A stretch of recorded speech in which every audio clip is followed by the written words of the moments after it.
This is an important part of Harumafuji's book, a part where he introduces the cycle of violence which seemingly culminated in the beating he gave to Takanoiwa, and appeals to the Japanese reader for their understanding.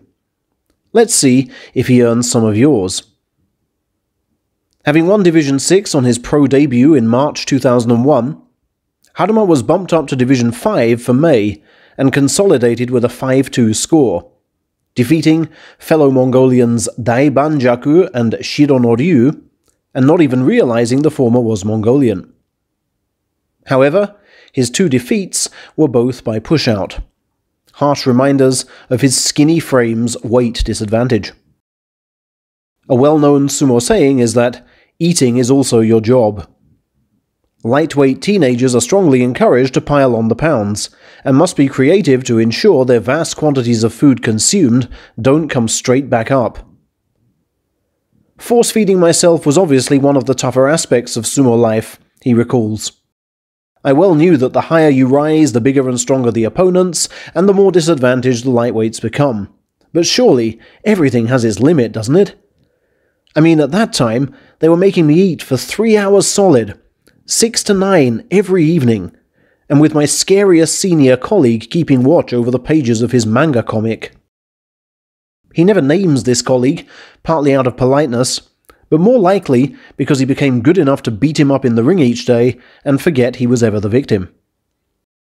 In July, Haruma found himself in Division 4, not 6 months after turning pro. He would reach 5-2 there as well, but only after struggling with the Nagoya heat and humidity.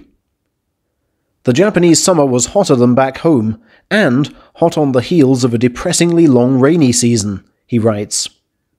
My appetite went, and I lost weight when I should have been gaining it.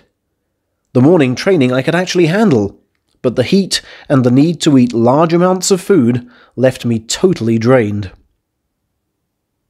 A yet bigger problem, though, stemmed from not knowing how to act as a 4th Division wrestler, especially among stablemates who resented his speedy rise. He explains, I had many 4th Division colleagues at the time, and felt they had more of a swagger about them. Thus, when I rose to their level and traded my wooden clogs for flashier leather-soled sandals, I sought to imitate. But that went down badly with a scary senior of mine. Who the hell do you think you are? This senior growled. How many years do you think we've been slogging away to get here? There you are, not 6 months in, acting all big and haughty just because you've reached Division 4. You just don't get it, do you? What followed, Haruma continues, was what you might call corporal punishment or tough love. I was flayed with a bamboo cane until it broke, which gave me a moment's respite until they found a wooden floor brush to use instead. Only after my mind went fuzzy did I vaguely make out the words, "Apologize for God's sake!" and a faint, "I'm sorry," crawled out of my lips. It was the password which spared me. For now, this is all that Haruma is prepared to tell us. He's likely spared us the most inhumane details, and neglected to tell us of several other beatings he suffered. Crucial to his Takanoiwa defense, though, is how he justifies what happened here. In sumo, the rankings chart does not determine all, he explains.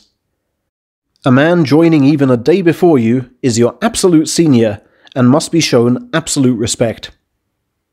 Coming from Mongolia, where such relationships are less pronounced, it was an important awakening. I had done wrong. What Harumafuji doesn't say is whether he felt he could have learned his lesson under less severe punishment. Neither does he address the countless stories of beatings designed merely to reinforce structures of power and with no disciplinary purpose.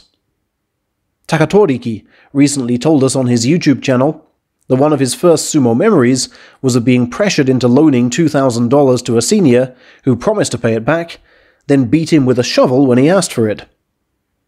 Does Harumafuji's doctrine of absolute respect extend to not even being able to ask your senior to keep a promise? In this chapter, at least, he's not prepared to tell us.